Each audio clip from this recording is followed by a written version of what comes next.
Assalamu alaikum, Pakistan. As you know, we've been discussing a great deal about Iqbal and his ideology about Islam and Pakistan and the whole of India and the pan-Islamic movement that he started. ہمارے ساتھ جیسا کہ آپ کو پچھلی دفعہ بھی یاد ہے حکیم زید حامد صاحب بیٹھے ہیں اور ہم اسی گفتگو کو آگے لے کے چلیں گے. اور میرے خیال سے لاسٹ شو کے جب اختتام ہو رہا تھا تو میں نے ایک لائن کہی تھی جو کہ انسپائرڈ تھی ایک ڈاکومنٹری سے. اس ڈاکومنٹری کا نام تھا کہ دی ریولیوشن ول ناٹ بی ٹیلیوائزڈ.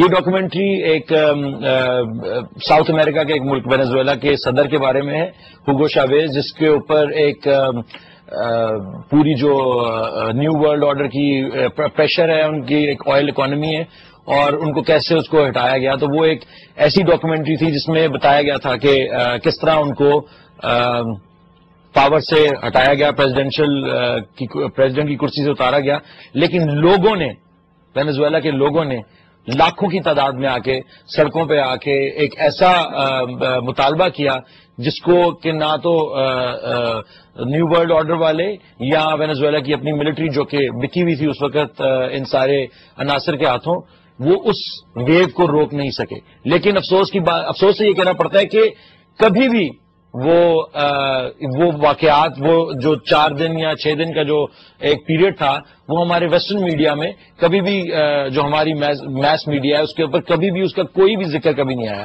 اور میرے خیال سے یہ 21ویں صدی کے بہت یادگار لمحات میں سے ایک وہ لمحہ تھا.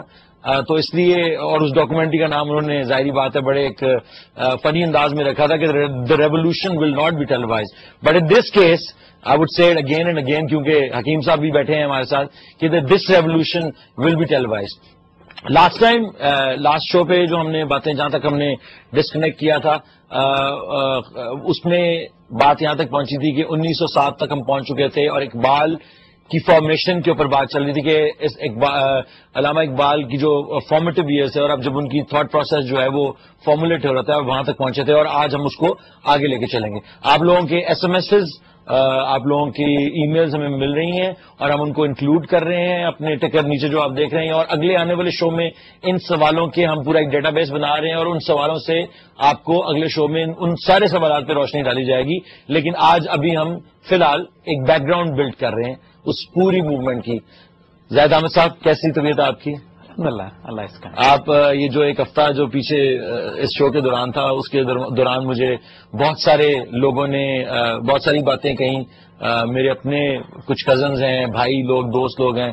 ایک دوست کا تو بڑے غصے میں فون آیا کہ تم یہ کس مولوی کے ساتھ جا کے بیٹھ گئے ہو جو کہ جہاد کی باتیں کر رہا ہے اور کہہ رہا ہے کہ افغانستان کا ملا ٹھیک ہے اور یہ طالبان ٹھیک ہے. یہ تم, میں نے اس کو ایک بات سمجھانے کی بھی کوشش کی اور کچھ اس سے سمجھنے کی بھی کوشش کی کہ اصل میں مسئلہ کیا ہے میرے بھائی.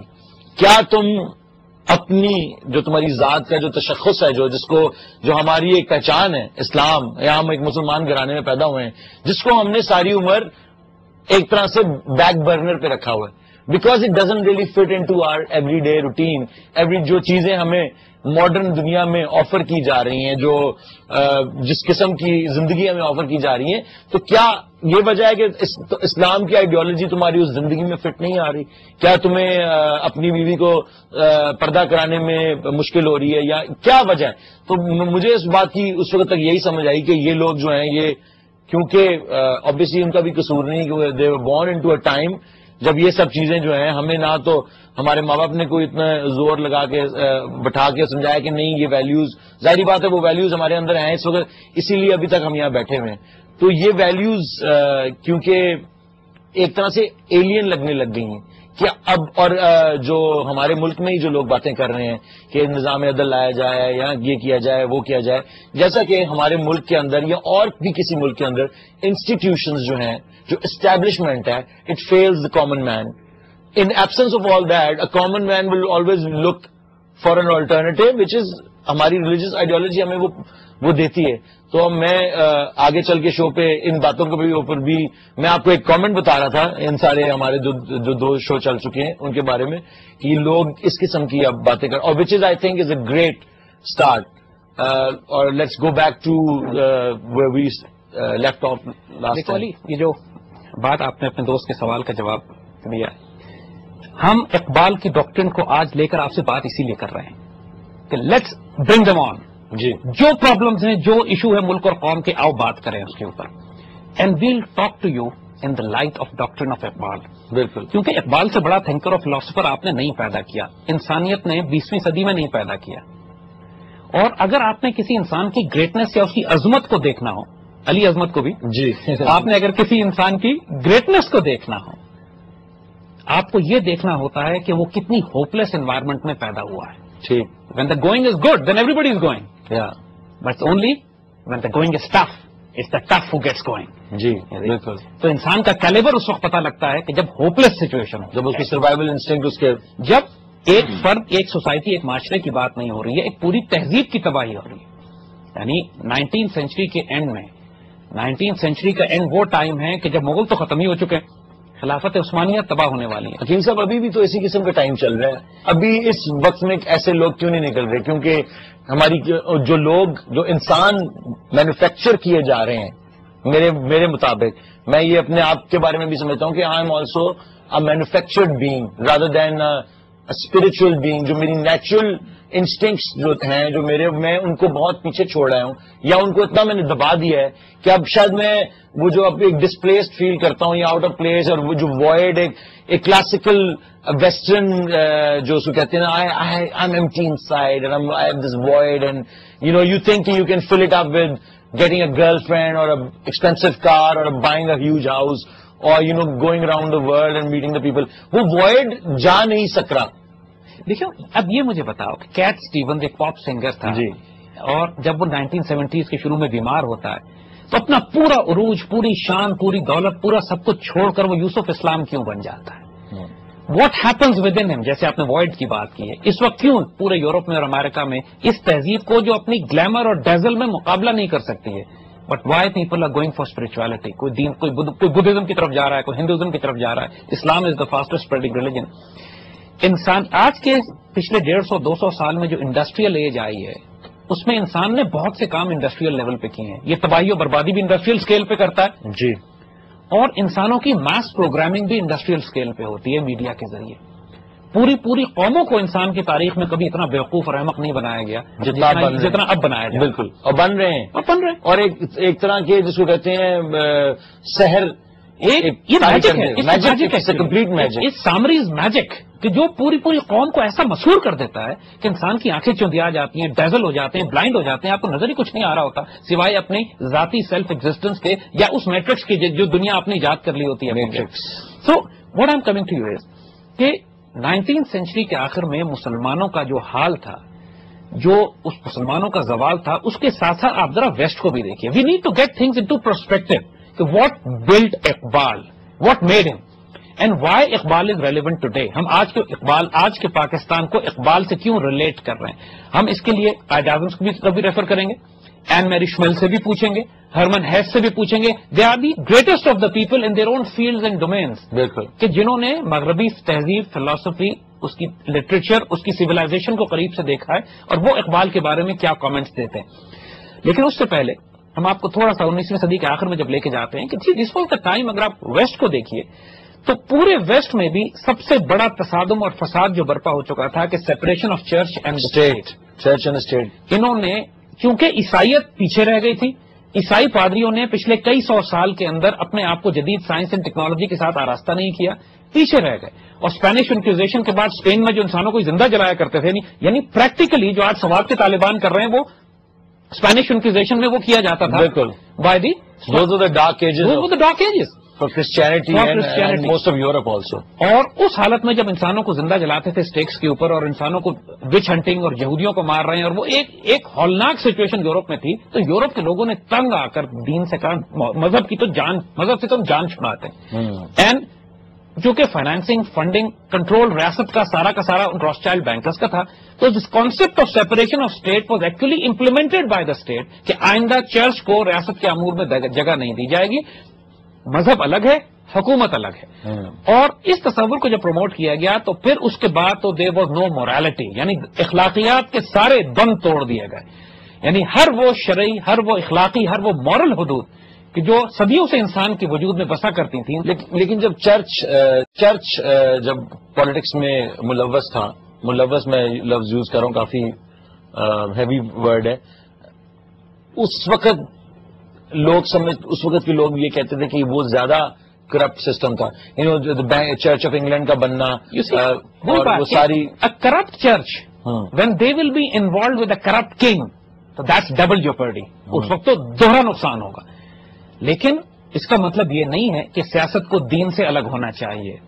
مورالٹی سیاست میں دیکھیے، غلط لوگوں کے ہاتھ میں آ گئی. سیاست بذات خود ایک امورل سائنس ہے، اس کی اپنی کوئی مورالٹی نہیں ہے، اخلاقیات نہیں ہے. اس کو انسان بنانے کے لیے، اس میں مورالٹی اور ہیومینٹی داخل کرنے کے لیے مذہب یا دین یا ویلیوز ڈالنی پڑتی ہیں. 19 سینچری کے آخر میں تو بالکل مادر پدر آزاد ہو چکی تھی سیاست مغرب کی.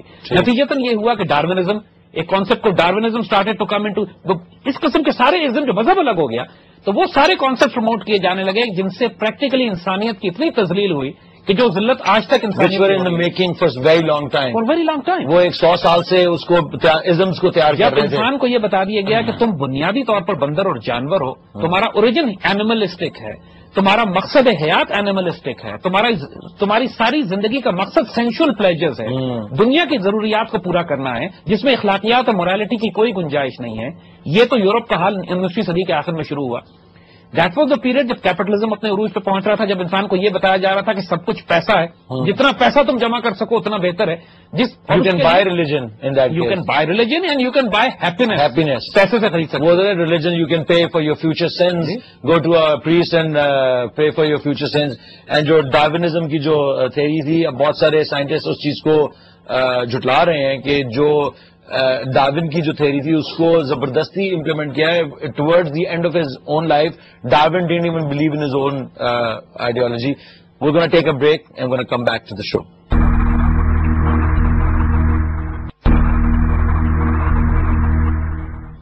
Welcome back to our show Iqbal کا پاکستان. جیسا کہ آپ نے پہلے پروگرامز میں بھی دیکھا اور اس سے پہلے کہ کوئی سنا ہے کہ بہت سارے لوگ ٹیلی فون کری جا رہے ہیں اور ہمارے پاس ٹائم بہت کم ہے، تو let's get on with the call. Okay, let's take the call first. جی ہیلو، کون صاحب بات کر رہے ہیں؟ ہیلو جی، السلام علیکم. وعلیکم السلام جی، میں مہناز زینب بول رہی ہوں راولپنڈی سے. جی مہناز، کیسی ہیں آپ؟ بس ٹھیک ٹھاک، بہت اچھا پروگرام آپ پہ چل رہا ہے اور آپ یہ مینوفیکچرڈ مینٹالٹی کی بات کر رہے ہیں. جی، تو پھر میرا یہ کامنٹ ہے کہ یہاں پہ مینوفیکچر کی جا رہی ہے ایک مینٹالٹی جس میں جو انڈین کلچر ہے وہ بہت زیادہ مطلب دکھایا جا رہا ہے کہ it's just like Pakistani culture. And modern اب جو میرے اسٹوڈینٹس ہیں جب ان سے بات کرتی ہوں تو وہ یہ ان کا امپریشن یہ ہوتا ہے کہ ہمارا اور انڈین کلچر جو ہے it's more or less the same culture, there is no difference. And you know if you were like one country it wouldn't make any difference at all. So I would suggest کہ آپ اس سے بھی ذرا بات کریں کہ waste میں تو ہو رہا ہے مینٹالٹی ایک ویسٹ میں نہیں جی، پوری دنیا میں یہ مینوفیکچرنگ کی جا رہی ہے اور یہ جو میڈیا ہے یہ اس تھاٹ پروسیس کی فیکٹری ہے اور اسی لیے یہ سب سے بڑا بزنس ہے. اور جیسا کہ آپ دیکھ رہے ہیں کہ پورے پاکستان میں انٹرٹینمنٹ چینل سے زیادہ نیوز چینلز ہیں جو کہ ایک طرح سے تھاٹ پروسیس مینوفیکچر کر رہے ہیں. اور انڈین انٹرٹینمنٹ چینل زیادہ ہیں اور پاکستانی انٹرٹینمنٹ چینلز کم ہیں. یہاں پہ انٹرٹینمنٹ نیوز پہ جو ہو جاتی ہے ساری آپ کی، تو اس کی وجہ سے آپ کو انٹرٹینمنٹ کی کیا ضرورت ہے؟ ہر بندہ جو ہے وہ ٹکٹس پڑھ کے انٹرٹینمنٹ اپنے آپ کو کرے. زید صاحب آپ کیا کہیں گے اس کے بارے میں؟ See that is correct, absolutely. ویسے جہاں تک اس بات کا تعلق ہے کہ انڈین جب یہ کہتے ہیں کہ پاکستان کو دوبارہ ان کے ساتھ مل جانا چاہیے اور ایک بہت بڑا ملک بن جائے گا اور امن عافیت سے رہیں گے، تو یار یہ تو میں بھی کہتا ہوں انڈینس کو صرف ہماری ایک بات مان لینی چاہیے کہ جو بڑا ملک بنے گا نا اس کا نام پاکستان رکھیں گے. ٹھیک ہے، بالکل میں بھی اسی کے حق میں ہوں کہ پورے انڈیا کا نام پاکستان رکھ لیں، ہم ان کے ساتھ مل جاتے ہیں، نو پرابلم. ٹھیک ہے. اور لیکن پریزیڈنٹ جو ہے ہمارے کوئی بڑی پارٹی ہے کوئی جو ہم نے آلریڈی ٹرائی ٹیسٹڈ کر لی ہے تاکہ ان کا بھی ایسا ہی حال ہو جو ہمارا ہوا ہے. زید صاحب آپ دوبارہ let's come back to the actual topic. اس سے پہلے کہ ہم سائڈ ٹریک ہو جائیں اور اس سے پہلے کوئی اور بریک آ جائے. تو 19 سینچری کا جو اینڈ تھا، ایک طرف کیپٹلزم اپنے عروج پکڑ رہا تھا، دوسری طرف ڈاس کیپٹل لکھی گئی اور دوسری وہ تمام کتابیں جو سوشلزم کمیونزم اکانومی کو بلڈ کر رہی تھی اس کانسیپٹس کو.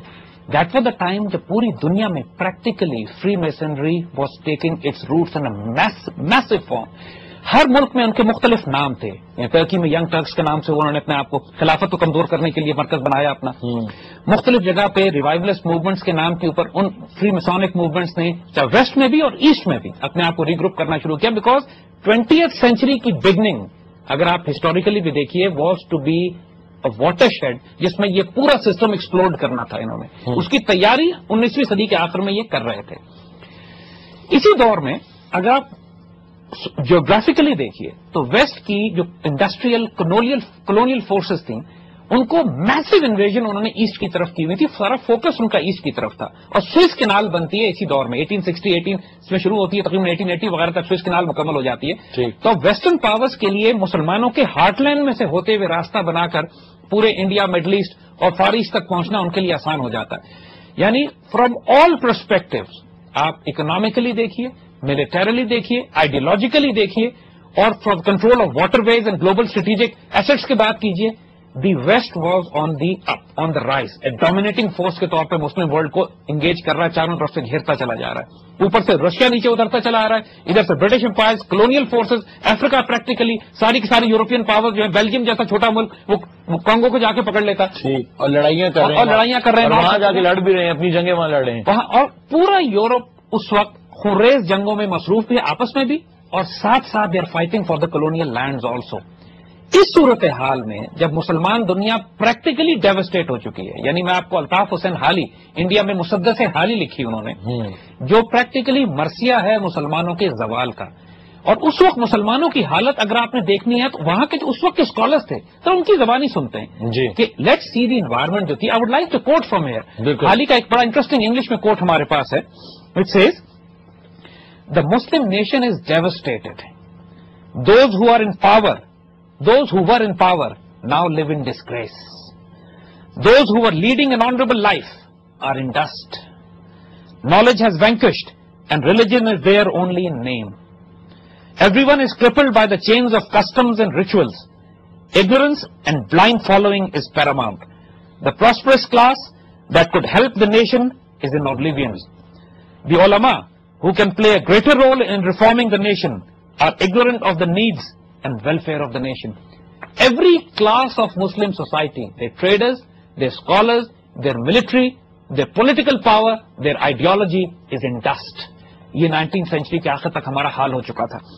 اور ان کی مسدس کی جو شعر ہیں کچھ خوبصورت یہاں پہ کہ پستی کا کوئی حد سے گزرنا دیکھے, اسلام کا گر کر نہ ابھرنا نہ دیکھے. یعنی ایسا زوال تھا کہ everybody said my goodness, ہم پہنچ کدھر گئے, یعنی اب ہم جائیں گے کدھر. اسپیشلی اس سویلائزیشن کی بات کیجئے کہ جو پوری دنیا پہ ہزاروں سال حکومت کرتی آئی ہو, اب اس کا حال یہ ہے کہ اس کا نام و نشان دین مٹایا چلا جا رہا ہے. اور اس ڈیسپریشن میں حال ہی حضور صلی اللہ علیہ وسلم کو مخاطب کر کے ایک دعا کہتے ہیں, حضور کو مخاطب کر کے کہ اے خاصہ خاصان رسول, وقت دعا ہے, امت پہ تیری آ کے عجب وقت پڑا ہے.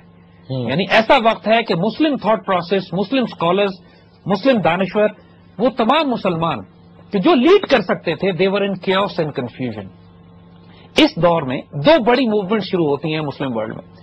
ون واز جس کو یہ ماڈریٹس کہتے ہیں اپنے آپ کو, یعنی دے ور پرو ویسٹ. دے سیڈ کہ یار حالات اتنے خراب ہو گئے, اب مسلمانوں کو مغرب کے ساتھ مل کر چلنا. دی انلائٹن ماڈریٹس. بہت سارے لوگ یہ بھی کہتے ہیں اس کے بارے میں, سر سید احمد خان صاحب کے بارے میں, کہ یہ بھی فری میسنری کا حصہ تھے اور بہت ساری اس طرح کی چمک ہوئی ہیں. تو I will not go to that level about sir Syed Ahmed Khan.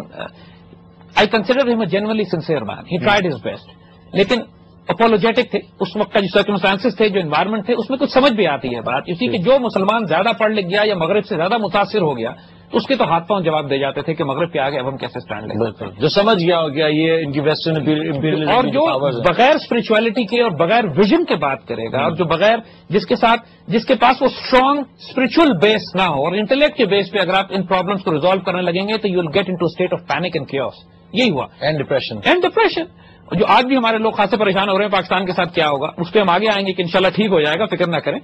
لیکن یہ موومنٹ سر سید احمد خان نے مسلمانوں سے یہ کہا کہ انگریزوں کے لائل ہو جاؤ, ان کے ساتھ بغاوت نہ کرو کیونکہ اب وہ ڈومیننٹ فورس ہیں.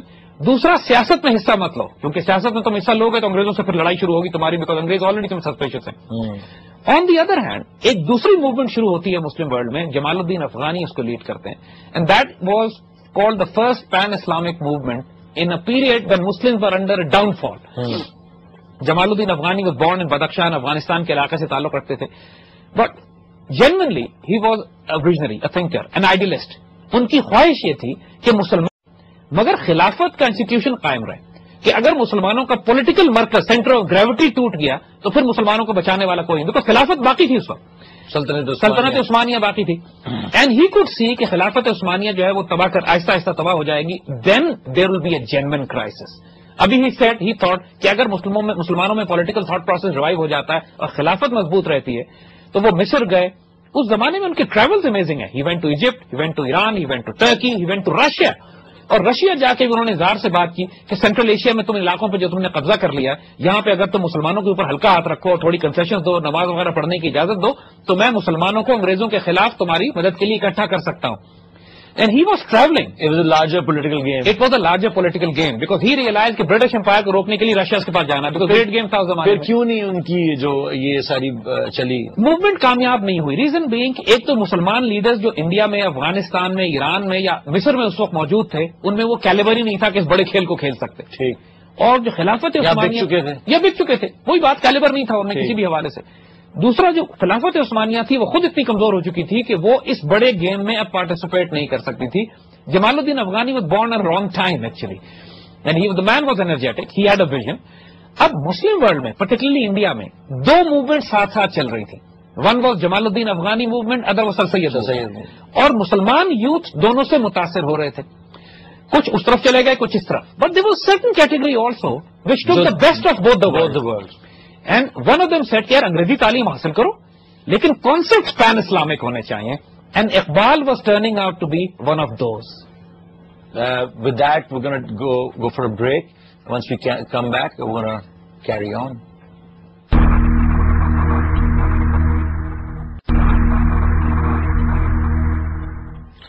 Welcome back.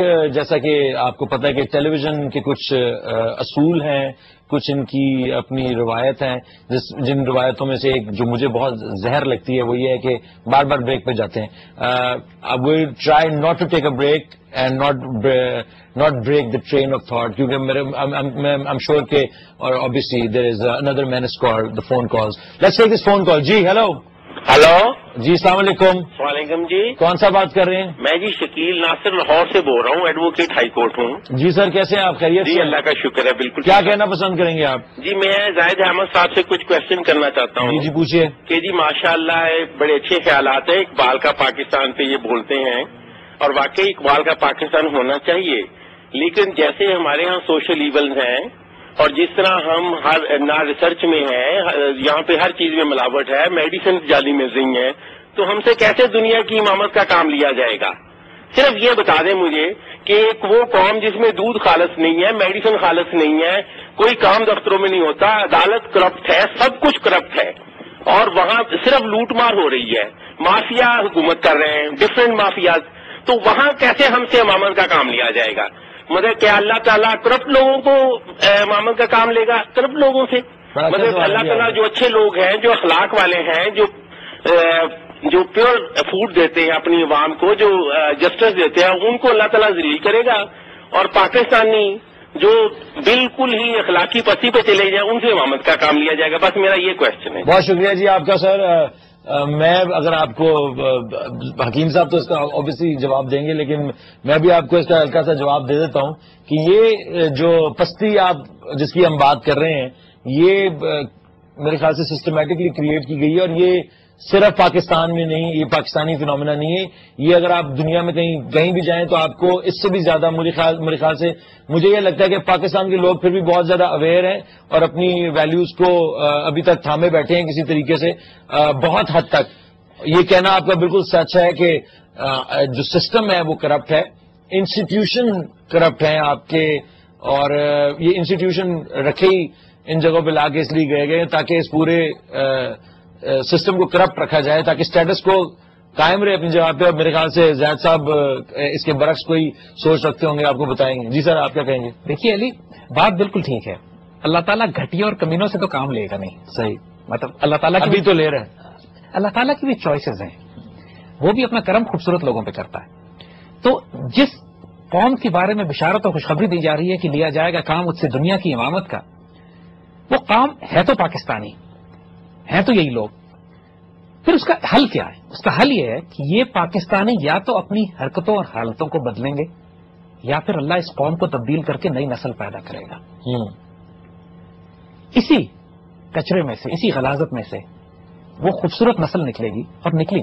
آخر اسی جب ہم بات اقبال کے اس بیک گراؤنڈ کی کر رہے ہیں، اس پس منظر کی کر رہے ہیں، تو اس کا مقصد ہے نا کہ اس سے زیادہ تاریکی تھی اس وقت جس واقعے کا ہم ذکر کر رہے ہیں کہ جب حالی کہتے ہیں کہ حد سے کوئی گزر نہ دیکھے جی، اور اس کے بعد ایک قوم پیدا ہوتی ہے جو پاکستان بنا ڈالتی ہے، اور اقبال جیسے مفکر اور دانشور اس میں سے پیدا ہوتے ہیں۔ تو اور بھی بہت سارے جب اللہ ہر چیز پر قادر ہے تو وہ اس پر قادر نہیں ہے کہ آج کے اس دور میں ایسی نوجوان نسل ہے ہمارے پاس جو بیدار ہے، جو تڑپ رہی ہے، اس میں بے چینی ہے، اس میں چنگاری موجود ہے، ذرا نم ہو تو یہ مٹی بڑی زرخیز ہے ساتھی۔ ہم اس مٹی کو نم ہی کرنے کی تو کوشش کر رہے ہیں، ہم اس پہ وہی چھیٹا تو ڈال رہے ہیں پانی کا کہ پودے اور بوٹے تو اس میں سے خود نکلنا شروع ہو جائیں گے اور نکل رہے ہیں۔ اچھائی کا راستہ جو ڈھونڈنا چاہتے ہیں ان کو کوئی موقع نہیں دیا جائے۔ کروڑوں کی تعداد میں بچے، ہماری قوم اس وقت آپ کو بری اس لیے نظر آتی ہے کہ اس کے پاس کوئی sense of direction, sense of purpose نہیں ہے۔ اس نے اقبال کو بھلا دیا ہے، اس نے اپنے دین کو بھلا دیا ہے۔ آپ اقبال آپ نے کبھی پڑھایا ہی نہیں ان کو، ایگزیکٹلی آپ نے کبھی اقبال پڑھایا ہی نہیں ان کو، یہاں آپ نے اپنی ویلیوز پڑھائی نہیں، ویسٹرن ویلیوز لا کے مجھے اپنے جو بچہ گھر میں شور مچا رہا ہے اس کو ٹی وی لگا کے دے دو، وہ سارا دن کارٹون دیکھتا ہے، وہ کارٹون دیکھتا دیکھتا وہ مکی ڈی مانگتا مانگتا بڑا ہوا ہے اور وہ ایک مکی ڈی بن گیا۔ سو دس از انفارچونیٹلی دی ایشو۔ آپ اس قوم کی تربیت کیجیے، ہیرے بکھرے ہوئے ہیں اس قوم میں، اسی میں سے قائد اعظم اور علامہ اقبال اسی میں سے برآمد ہوں گے، نکلیں گے۔ ہم قطن مایوس نہیں ہیں، بالکل مایوس نہیں۔ اقبال بالکل مایوس نہیں تھے اپنی کشت ویراں سے، ذرا نم ہو تو یہ مٹی بڑی زرخیز ہے ساتھی۔ امید رکھو یار، تھوڑے حوصلے سے کام لو۔ بہت اچھی بات کیا ہے، ہوپ کہ پاکستانی عوام یہ ساری باتیں سن رہی ہے، اور ہم صرف یہ اقبال کا پاکستان یہ شو کرنے کا مقصد یہی ہے کہ اپنی ہماری جو یوتھ ہے، میں اپنے آپ کو یوتھ تو نہیں کہوں گا، although people would like to call me youth, but at the same time I still think کہ میرے اندر یہ جو تڑپ ہے، یہ جو سوال ہے، اور میرے خیال سے میں اس بہت وثوق سے یہ بات کہہ سکتا ہوں کہ یہ سوچ پورے پاکستان کی نوجوان نسل یا ہم سے بڑے بھی ہیں، جو آپ کی ایج گروپ کے بھی جو لوگ ہیں، وہ سب یہ سوچ رکھتے ہیں، لیکن کوئی رستہ نہیں مل رہا، یونٹی آف پرپز نہیں ہے ان لوگوں میں۔ اور اسی کے لیے ہمارا یہ پروگرام ہے کہ انشاءاللہ by the time we finish, ابھی ہمارے 22 پروگرام اور باقی ہیں، اس کے بائی دا ٹائم وہ فنش، اس کے بعد بات کریں گے کہ سینس آف ڈائریکشن ہے یا نہیں ہے۔ اچھا، آپ بات کر رہے تھے جمال الدین افغانی سے اور سر سید احمد خان سے۔ جمال الدین افغانی اور سر سید احمد خان دونوں کا بڑا پروفاؤنڈ انفلوئنس تھا نوجوان نسل کے اوپر ہندوستان میں خاص طور پر۔ اور علامہ اقبال جب 1877 کی پیدائش کے بعد 1898 99 وغیرہ تک 20-22 سال کے نوجوان اپنے کالج کی تعلیم مکمل کرنے کے بعد ابھی یورپ نہیں گئے تھے، لیکن ان کی شاعری کا آغاز ہو گیا تھا۔ اقبال کو اسی وقت پرومس ان میں اتنا تھا، اتنا ایک نظر آ رہا تھا دیکھنے والوں کو کہ غیر معمولی وجود پیدا ہو رہا ہے آہستہ آہستہ، کہ ایک انجمن حمایت اسلام کے نام سے ایک مسلم NGO تھی اس زمانے میں جو یتیم بچوں کے لیے کام کیا کرتی تھی۔ تو ان کے اکثر جلسے ہوتے تھے پورے ہندوستان میں جہاں پہ وہ چندہ جمع کے ڈونیشنز یتیموں بیواؤں مسکینوں کے لیے کام کرتے تھے۔ تو اقبال کو انوائٹ کیا انہوں نے کہ آپ ہمارے جلسوں میں آ کے ڈونیشنز کے لیے، فنڈ ریزنگ کے لیے کچھ پوئٹری پڑھیں۔ اس زمانے میں راک بینڈ تو آپ جیسے نہیں ہوا کرتے تھے، اسی سے Iqbal was a rock star of the time. تو جو کمپنی تھی ان کی اس زمانے میں، مسلمانوں کا انٹلیکچوئل کیلیبر اتنا ہائی تھا کہ آپ کمپنی دیکھیے کہ اقبال کے ساتھ الطاف حسین حالی اس زمانے میں، شبلی نعمانی، سلیمان ندوی، ڈپٹی نذیر احمد اور سر شیخ عبد القادر، یعنی اس لیول کے پائے کے لوگ جو کہ towering personalities in literature and towering personalities in مسلمانوں کی اس ہند میں، ان کے درمیان اقبال کو بلایا جاتا تھا اور آپ وہاں پہ اپنی نظموں کو پڑھتے تھے۔ تو ایک دفعہ ایک نظم نالہ یتیم کے نام سے جو پہلی دفعہ انہوں نے انجمن حمایت اسلام کے جلسے میں پڑھی تھی، بڑا غیر معمولی واقعہ سنانے والا، کہ اس نظم میں اقبال نے یتیم کی فریاد پیش کی کہ میں یتیم ہوں، میرا کوئی پوچھنے والا نہیں ہے، اور پھر اس یتیم کو لے گئے اپنے شاعری میں حضور کے دربار پہ، اور اس یتیم نے حضور سے شکایت کی کہ میرا کوئی دھیان کرنے والا نہیں ہے، اور حضور نے پھر امت کو نصیحت کی کہ یتیموں کا دھیان کرنا۔ یہ پوئٹری تھی، اور پورا مجمع جو دھاڑے مار مار کے رویا ہے اس کے بعد، یعنی the power of Iqbal's poetry became visible to people۔ Iqbal کی وہ نظم آکشن ہو گئی، وہاں پر لوگوں نے اس کے ایک ایک شعر کی قیمت لگانی شروع کر دی کہ ہم خرید کے اس کے پیسے یتیموں کے لیے ڈونیشنز میں دینا چاہتے ہیں۔ ان کے دوست جو اس نظم کو انجمن حمایت والے پہلے چھپوا کے لے آئے تھے، اس کی 20 کاپیاں وہاں رکھی ہوئی تھیں، کاپیاں فروخت ہونا شروع ہو گئیں اور اس زمانے کے لحاظ سے ہزاروں روپے جمع ہو گئے صرف ایک نظم پہ. یعنی then the people for the first time realize the power and intensity of Iqbal and there Iqbal rose. اس کے بعد تو ایک سلسلہ ہی بن گیا. And that was the time کہ جب اقبال پرائمرلی ایک اگر آپ ان کی فکری سوچ کو دیکھیں، 4 کتابیں اقبال نے اس زمانے میں لکھی. اس میں سے جب 20-22 سال کی عمر ان کی تھی، he was emerging as a thinker, a writer, a philosopher. اب 4 کتابوں کی ڈائمینشنز دیکھیے. اگین اقبال کے بلڈ اپ میں آپ کو اندازہ ہو کہ ساری زندگی پھر یہ سب چیزیں ان کے ساتھ رہی. پہلی کتاب جو اقبال نے لکھی، یعنی محی الدین ابن عربی کے ایک شاگرد ہیں عبد الکریم الجیلی، انہوں نے ایک بہت ہی مشکل اور غیر معمولی حیرت انگیز کتاب لکھی ہے مسلم مسٹیکل فلسفی پہ، الانسان الکامل، دا پرفیکٹ مین. اور وہ اتنی مشکل کتاب ہے کہ آئی ٹیل یو کہ آج بھی اگر آپ اس کو کھول کے پڑھیں تو انسان کی طبیعت خراب ہونے لگتی ہے. سو ڈیفیکلٹ بک. لیکن اقبال نے اس کتاب کے فلسفہ توحید پر کمنٹری لکھی. یعنی to understand that book and write a commentary on it on the doctrine in that age on the ڈاکٹرن آف توحید is something stunning. But as a student of Muslim mysticism, I am amazed totally, because I find it very hard to understand کہ 20-22 سال کا 23 سال کا نوجوان وہ commentary کیسے لکھ سکتا ہے. اس کا بیک گراؤنڈ ہے کہ اقبال کے گھر میں ہی، کیونکہ ان کے والد was a saint of a highest possible order، اور وہ تربیت گھر پہ ہوئی. سو ایک بہت بڑا ڈائمینشن اقبال کے وجود کا جو اسپرچل ڈائمینشن کا ہے وہ تو والد کی تربیت سے ہو چکا. سو ایک اسٹریم ان کی تربیت کی یہ تھی کہ گھر میں والد اور والدہ تربیت کر رہے تھے. جو اسپرچل ڈائمینشن تھا، مورالٹی تھی، اسپرچولیٹی تھی، مسلم مسٹیسزم تھا، جہاں پہ ڈیپتھ ہے، ویژن ہے، حکمت ہے، اور وہ فلسفیز ہیں کہ جو انسان اور کائنات کے ریلیشن شپ کو، توحید کو اور انسان کی اپنی ریالٹی کو ڈیفائن کرتی ہیں. یہی وہ چیزیں جو آگے جا کے اقبال کے فلسفہ خودی میں بلڈ ہوتی ہیں، جو ڈاکٹر نے خود ہی اقبال نے بلڈ. جی so this was the build up. باقی انشاءاللہ اقبال کی دوسری کتابوں پہ بھی just talk about. Let's just go on a break as it is a absolute necessity.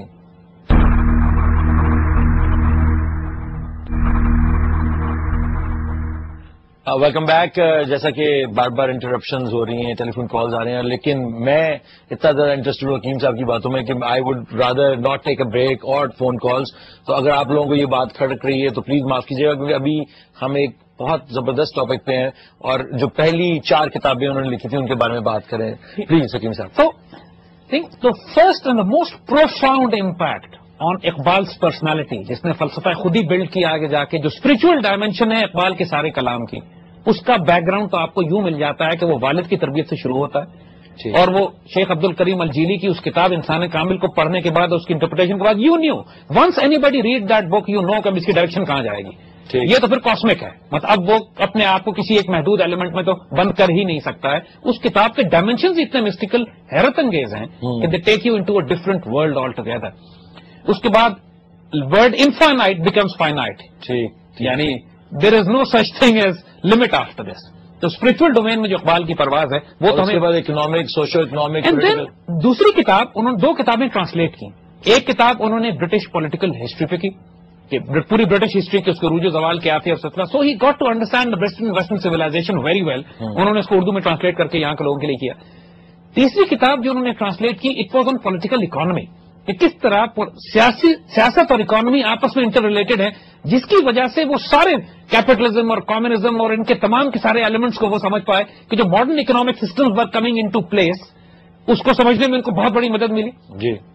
اور چوتھی کتاب انہوں نے جو اوریجنل لکھی اردو میں، علم الاقتصاد کے نام سے، the science of economy.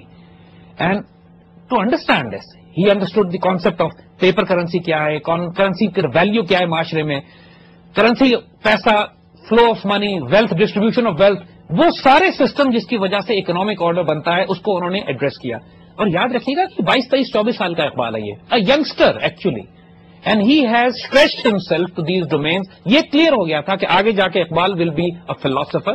As Hermann Hesse, very famous German writer and Nobel prize winner, جو ویسٹ جن کو مانتی ہے، یہ بھی کہتے ہیں ہم تو شاید کچھ بھی بول لیں تو نہ مانیں، لیکن ویسٹرن کوئی بھی کچھ بات کرے تو عوام سننے کو تیار ہوتی ہے. تو ان کے کہنے میں اقبال کے بارے میں انہوں نے کہا تھا، he was born around the same time Iqbal was born and he lived until 62. He says Iqbal belongs to 3 domains of the spirit or intellect. The sources of his tremendous work, the worlds of India, of Islam, and of Western thought. There are, to my knowledge, few writers or poets, whether in the East or in the West, who have been as much at home in the philosophies of both these vast domains, or who have written with such eloquence in Urdu, Persian and English, while also possessing full command of Arabic and Punjabi and New German. یہ حیرت انگیز comment ہے Hermann ہیس کی طرف سے. ہی از acknowledging کہ دنیا میں شاید ہی کوئی ایسا فلاسفر ہوگا کہ جو 3 زبانوں میں, جو اس کی مادری زبان نہیں ہے.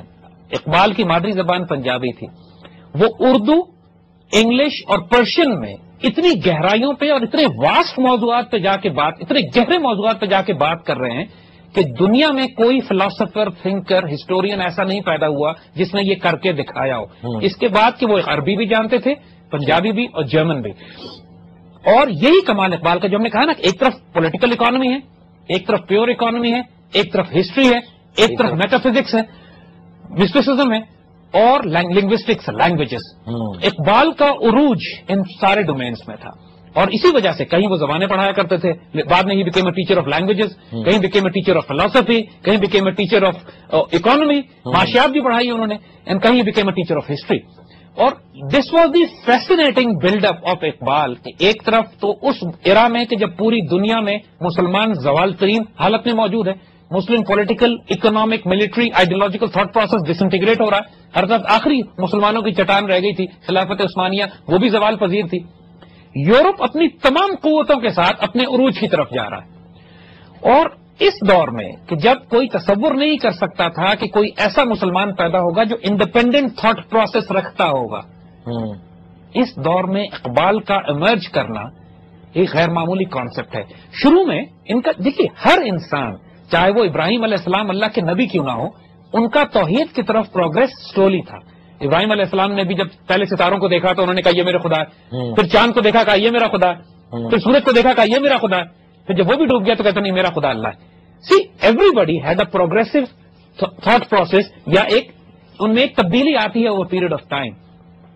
اقبال اس بات کے باوجود کہ تمام تر یہ تربیت اور ایکسپوجر ان کو اس دور میں مل رہا تھا, پریشرز بہت تھے ایک نوجوان پر. شروع میں Iqbal initially became an Indian nationalist also, یعنی جب یہ انہوں نے ترانہ ہندی لکھا اپنا شروع میں, سارے جہاں سے اچھا ہندوستان ہمارا, تو آج بھی انڈیا میں جو اردو کے جہاں پڑھائی جاتی وہاں پہ یہ قومی ترانے کے طور پر پڑھایا جاتا ہے. لیکن over a period of time وہ ہم دیکھیں گے کہ 1906 اور 1907 تک, 1905 میں یورپ گئے ہیں وہ, اور 1905 تک اقبال تبدیل ہو کر پین اسلامک ہو چکے تھے. اور وہ اس کے بعد کی ان کی شاعری ہے کہ چینو عرب ہمارا, ہندوستان ہمارا, مسلم ہے, وطن ہے سارا جہاں ہمارا, یعنی اسٹریٹ اوے انہوں نے ہندوستان سے نکل کے جہان کو ہی اون کر لیا. That's his pan Islamic concept. لیکن وہ 1905 تک بلڈ کر چکے تھے when he went to Europe. So ہم جس پیریڈس کی اس وقت بات کر رہے ہیں, the progress of Iqbal in those era in those time, now we know his back ground, now we know. اب انجمن حمایت اسلام کے ساتھ کام کرتے ہوئے ایک اور ان کی پرسنالٹی کا ایک کردار نظر آتا ہے. دیکھیے اقبال اپنی شاعری اس زمانے کے لحاظ سے ہزاروں میں فروخت کر رہے تھے, اور پیسہ سارا, اور ایک ٹیڈی پائی اپنی ذات پر نہیں لے رہے ہیں, 100% انجمن حمایت اسلام اور یتیم بچوں کے فنڈ میں جا رہا ہے. اس سے کیریکٹر دیکھیے ورک کا کیا ہے. Just imagine the character of the man. آج کے دور میں کوئی یہ سمجھیے کہ کوئی راک اسٹار کروڑوں کمائے اور سارا کا سارا چیریٹی فنڈ میں دے دے, سارا کا سارا کسی یتیم بچوں اور کینسر ہاسپٹل پہ یا کسی پہ دے دے. It needs character to do this. آسان بات نہیں ہے اس دور میں, اور کنسیڈرنگ دا فیکٹ کہ اقبال ساری زندگی پیسے کے محتاج بھی رہے, یعنی فارغ البالی ان کو کبھی نصیب نہیں ہوئی, بڑی مشکل سے گزارا کرتے رہے. اس کے بعد حال یہ, لیکن درویش تھے اس لیے شاید پیسے کی اتنی ضرورت نہیں تھی. ان کی ضرورت تو تھی لیکن کم میں گزارا کرتے تھے, جو آتا تھا بانٹ دیتے تھے. یعنی ان کا ایک مذاق بنا ہوا تھا پریکٹیکلی. یعنی ایک ملازم ان کا علی بخش, ان کے پرانے ملازم ان کے ساتھ کام کیا کرتے تھے, تو وہ ایک دن چھٹی گئے کہ صاحب میں کچھ دن کی چھٹی جا رہا ہوں, اپنی جگہ کسی لڑکے کو رکھوا گئے. اب اس کی بھی تنخواہ مقرر ہو گئی. پھر اس کے بعد وہ آدمی چھٹی گیا تو کسی تیسرے کو رکھوا کے چلا گیا اپنی جگہ پہ کہ جب تک میں واپس آتا ہوں. اب تھوڑی دیر علی بخش واپس آ گیا, اب پتہ لگا وہ تینوں واپس آ گئے. اچھا, اب 3 ملازم ہو گئے اقبال کے. لوگوں نے کہا جی 3 ملازم آپ نے کیا کرنے ہیں؟ میں نے کرنا کچھ نہیں ہے, لیکن 2 کو بے روزگار کیوں کروں, میں بیچاروں کی روزی لگی ہوئی. ٹھیک. سو اور ایک واقعہ ان کا کہ ایک ہندو بیوہ اس کے گھر میں رہتے تھے, اس کے چھوٹے چھوٹے بچے، اور کرایہ بڑا بھاری لیتی تھی، مکان ایسا کہ ابھی گرا کہ کل گرا، یعنی بالکل تباہ ہونے والا مکان. تو لوگوں نے اقبال سے کہا کہ آپ مکان بدل لیں، کرایہ بھی زیادہ ہے، گھر بھی تباہ حال ہے. تو کہتے ہیں مجھے شرم آتی ہے کہ میں اس بیوہ سے کہوں کہ کرایہ کم کرے یا میں مکان بدلوں، کیونکہ میرے کرائے پر اس کے یتیم بچوں کا گزارا ہوتا ہے. اور گھر تو ویسے ہی گرنے والا، اگر میں چھوڑ کے چلا گیا تو کوئی بھی شاید نہ تو مکان کہتے ہیں میری دعاؤں سے ضرور رکا ہوا ہے، لیکن اس یتیم بچوں کا چاہے، اور وہ ہندو بیوہ تھی. Look at the calibre of the man. یہ بلٹ اپ اقبال کا ان کے والدین نے شروع سے ڈال دیا تھا. وہ اس تربیت کے ساتھ، اس مزاج کے ساتھ جب اقبال یورپ جاتے ہیں تو ان کی زندگی کا ایک بالکل دوسرا دور شروع ہوتا ہے. اور یہ بہت اہم ہے، اس لیے کہ دیکھیے ہمارے بچے جب یورپ جاتے ہیں ریئیکشن دو ہوتے ہیں. یا تو یورپ کے ماحول میں جا کے انسان ایسا ڈیزل ہوتا ہے، کہتا ہے میں نے پاکستان واپس ہی نہیں آنا، زیادہ تر یہی کہتے ہیں. اور everybody is going out, everybody wants کہ یار مغرب میں امریکہ پہنچ جائیں، گرین کارڈ مل جائے، کسی طرح ہم جائیں، ذلیل ہوں، رسوا ہوں، ڈالر. لیکن اور دوسرا یہ ہے کہ انسان وہاں جاتا ہے، کچھ عرصے کے بعد ہی ریئلائزز کہ میں یہاں کہاں آ گیا ہوں، I want to go back to my home, جو ہمارے ساتھ ہوا ہے. اور اقبال کے ساتھ بھی یہ فیسنیٹنگ کانسیپٹ. دیکھیے ہم اس کا بلڈ اپ ڈیفائن کرتے ہیں. 1905 سے 1908 تک اقبال یورپ جاتے ہیں، اور ان کے ساتھ اتنے حیرت انگیز ایکسپیرینسز ہوتے ہیں یورپ میں کہ اس کو بھی ہم ڈسکس کریں گے کہ اقبال خود کہتے ہیں کہ مجھے یورپ نے مسلمان کیا ہے، اور وہ کس طرح کیا ہے، that we'll discuss as we come to this point in our conversation. اور یہ جو ریئلائزیشن حکیم صاحب بتا رہے ہیں کہ ڈاکٹر علامہ اقبال نے یورپ میں جا کے حاصل کی، کہ جب انہوں نے اس پورے کلچر کو اندر سے دیکھا، اور اس کی جو یہاں دور سے جو کہتے ہیں نا کہ grass is always green on the other side, تو جب وہ اس ادر سائڈ پہ پہنچے اور انہوں نے وہ سب کچھ دیکھا. اور میرے خیال سے اب آج کل کی جنریشن بھی اسی چینج سے گزر رہی ہے. میں بہت سارے ایسے لوگوں کو جانتا ہوں جو کہ ویسٹ میں اپنے 10 12 15 20 سال گزارنے کے بعد اب ان کو اپنے گھر کی یاد آ رہی ہے، بیکاز وہ اس سسٹم کو کھوکھلا پاتے ہیں. Well see you after the break.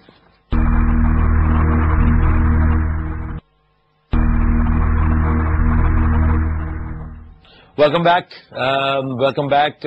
اور ہمارے اس شو میں آبویسلی جو باتیں ہم کر رہے ہیں ابھی، حکیم صاحب جسٹس جاوید اقبال کی کتاب سے کچھ ایکسرپٹس نکال کے اسے ریفرنسز دے رہے تھے، اور I am hoping that in کے ڈاکٹر علامہ اقبال کے نواسے جو ہیں وہ شاید اس وقت لائن پہ موجود ہیں، اور شاید ابھی کال ملی نہیں، ان کی ڈراپ ہو گئی. تو ہم ان سے لاسٹ ٹائم میں نے ان سے بات کی کہ جو اقبال کی ساری فلسفی ہم لوگ ڈسکس کر رہے ہیں اس شو کے اوپر اور نوجوانوں کو، تو انہوں نے سب سے پہلے مجھ سے یہ سوال کیا تمہیں اقبال کے بارے میں کیا پتا ہے.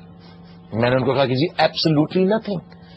کہ تم نے تو اقبال کے بڑے گیت بھی گائے، گانے گائے، لیکن میں نے کہا جی whole idea of the show is about that کہ I am on self discovery, کیونکہ اقبال کی ٹیچنگز کے تھرو میں اپنے آپ کو ڈسکور کر رہا ہوں، اور اس پورے پروسیس کے تھرو لوگ پاکستان کے نوجوان، جو کہ آگ ٹیلی ویژن جو ایک نوجوانوں کا چینل ہے، اس کے ذریعے نوجوان نسل کو ہم ایکچولی اقبال کو، وہ جو ایک تصویر اقبال کی ہر خبر نامے کے بعد دکھاتے تھے، اور ایک مشکل سا شعر جس کی کوئی تشریح نہیں کرتا، اور آپ اس کو دیکھتے ہیں اور وہ ایک روٹین کی ایک ایسی چیز بن چکی ہے آپ کے دماغوں کے اندر کہ آپ نے کہا جی خبر نامے کے بعد ایک اقبال کا شعر آ گیا، بس جی ہمارا وہ جو ہماری ڈیوٹی ہے وہ ختم ہے. As a nation, as a state also, تو اسٹیٹ نے اپنی ایک ڈیوٹی بنا لی کہ روز کے روز بس آپ اقبال کا ایک شعر چلا دیں، شاید اس کی کوئی تشریح نہ کریں یا ان کی آئیڈیالوجی کو آگے متعارف نہ کرائیں نوجوان نسل کو. تو ہماری نوجوان نسل ہمارے سمیت بالکل ایک جس کو کہتے ہیں نابالغ ہے. اگر ہم اب ہمیں اور طریقوں سے بالغ کہہ لیں، لیکن ہم اس تھاٹ پروسیس انٹلیکچوئل اور اسپرچل جو our connection with the cosmos, یہ سب ڈسکس وہ کر رہے تھے. ہمیں اس کے بارے میں ایبسولوٹلی کچھ نہیں پتا. تو اب ہم گھوم پھر کے وہ ساری ویسٹرن سویلائزیشن دکھا کے اور اس کو نچوڑ کر کے بے واچز اور ایم ٹی وی گرائنڈ اور یہ سب کچھ بے حیائی کے جو ہمیں چکا چوند کر دیتی ہے نا، جو جیسے ہوتا ہے grass is always green on the other side. لوگ امریکہ میں جا کے بیٹھے ہوئے ہیں کہ جی باتیں ہو رہی ہوتی ہے کہ جی میں فلاں کلب گیا اور وہاں پہ یہ ہوتا ہے، وہاں پہ شیمپین کی بوتل لاکھوں روپے کی بکتی ہے. تو میں ان سے اب سوال کرتا ہوں کہ اس کا ساری ایکسرسائز کا مقصد کیا ہے؟ یعنی کہ کیا واپس جب آپ گھر آتے ہیں تو آپ یو فیل فلفلڈ؟ تو جو فلفلمنٹ آف دا سول ہے وہ تو آبویسلی ان چیزوں میں ہے ہی نہیں. تو یہ دین یو بہت سارے لوگ یہ بھی کہتے ہیں کہ یہ ایک بہت hard core Islamic point of view ہے اور شاید وہ اپنے روٹس اسلامک روٹس کو ہی ایکسپٹ نہیں کرتے یا اڈاپٹ نہیں کرنا چاہتے, یا وہ سمجھتے ہیں کہ یہ ایک ایسا پہاڑ ہے جس کے اوپر چڑھنے کے لیے ان کو اپنی ساری جو ان کی ذاتیات جو ان کی ذات بن چکی ہے وہ اس کو کیسے ڈینائی کریں. دیکھو علی یہی بات ہے نا, دیکھو ہم نے پریسائسلی اقبال کو اسی لیے لیا ہے, not just the fact that he was the greatest thinker and philosopher of the time, also the fact کہ دنیا کے جدید ترین طبقے کے اعلیٰ ترین پڑھے لکھے لوگ جن کو ہم اس طرح دیکھتے ہیں کہ ان کو رول ماڈل بناتے ہیں. قائد اعظم کی مثال لیجیے, یا ہم نے ہرمن ہیلس کی بات آپ نے کی, Anne Marie Schimmel. I would like you to quote Anne Marie Schimmel. Quaid Azam محمد علی جناح نے دسمبر 8 1944 میں جو اقبال صاحب کے بارے میں کہا تھا وہ اقبال's verse immortal as it is always there to guide us and to inspire us.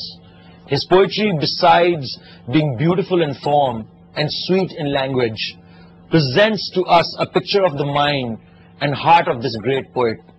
Truly a Muslim first and a Muslim last, the interpreter and a voice of Islam. His message to humanity is action and realization of oneself. I pray that we may live up to his ideals. دیکھیے دس از قائد اعظم محمد علی جناح, جن کو دنیا کا سب سے زیادہ secular liberal مسلمان بھی کہے گا کہ جی I accept Quaid Azam Islam. G, and Quaid Azam is saying کہ Iqbal is the true voice of Islam, Muslim first and a Muslim last, and his verse is immortal. ان کا کلام اب بھی ختم نہیں ہوگا, کبھی رہے گا ہمیشہ. اور یہی بات ایگزیکٹلی ہم کہنا چاہ رہے ہیں کہ دیکھیے اقبال کے ساتھ تو ہم ریلیٹ کر سکتے ہیں because he connects both the world, the oriental and the west. یہ جدید دور ہے اور ہماری مشرقیت ہے, ہماری تہذیب, تمدن, ثقافت, دین, آبرو, عزت, اس کے ساتھ ہم کنیکٹ کر سکتے ہیں. Iqbal was neither a secular westernize Darwinist, neither he was a تنگ نظر ملا کہ جو دین کے نام پر دہشت گردی پھیلا رہے ہیں جس طرح ہمارے یہاں. انفارچونیٹلی ہمارے یہاں ایک مائنڈ سیٹ یہ بن گیا ہے کہ میڈیا نے ہمیں دو چوائسیز دی ہیں کہ یا تم جارج بش کو لو یا تم بیت اللہ محسود کو لو. بالکل, بیچ میں کچھ نہیں ہے. This is rubbish. This is where we want to resist. This is where we are coming in. No, they are the two extremes, we reject both. اور ہم اس اسلام کو لے کر آ رہے ہیں کہ جس نے اندلوسیہ کی تہذیب بنائی تھی, جس نے خلافت عثمانیہ کا عروج بنایا تھا, جس نے بغداد اور دمشق میں وہ سویلائزیشنز کریٹ کی تھی جہاں پوری دنیا کے تہذیب اور انسانیت سیکھتی تھی, جہاں پر ظلم نہیں تھا, ٹالرنس تھا, محبت تھی, پیار تھا, سائنس اینڈ ٹیکنالوجی بھی تھی, عورتوں کی تعلیم بھی تھی, باغ بھی تھے, آرٹس اینڈ کلچرز بھی تھے, جہاں پہ وہ سویلائزیشن تھی جن کو آج دنیا بینچ مارک بنا کے کہتی ہے کہ تہذیب دیکھنی ہے تو ان کو دیکھو. ارتبا میں جاؤ اور اندلوسیہ کو دیکھو اور بغداد کو دیکھو اور شام کو دیکھو. So Iqbal is the guiding light who balances between the west and the east, the modern and the oriental and the orient and the occident.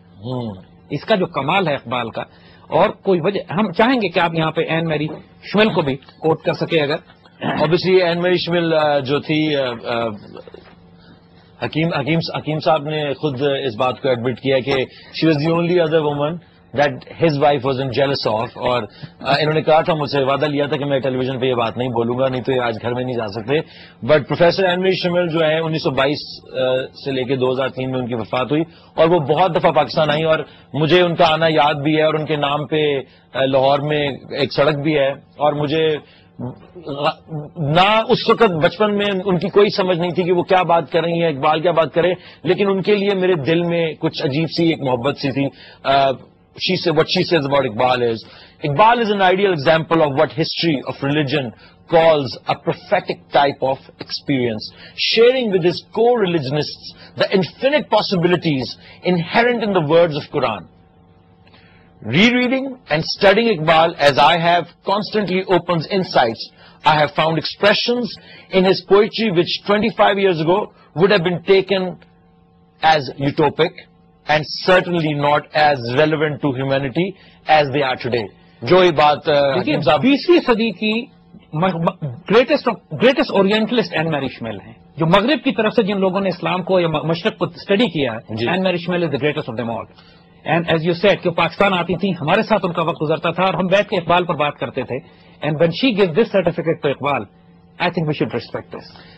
یہ شو آج کا شو اختتام کو پہنچ رہا ہے. نیکسٹ شو میں ہم obviously gonna take it from Anne-Marie Schimmel کے point of view سے, because now Iqbal is in Europe from 1905 to 08, and we're gonna discuss that کہ یورپ میں جو ان کی metamorphosis as you would call it, the evolution, اب وہ کس point پہ پہنچی. Thank you for watching Iqbal کا Pakistan, and like I said it before, the revolution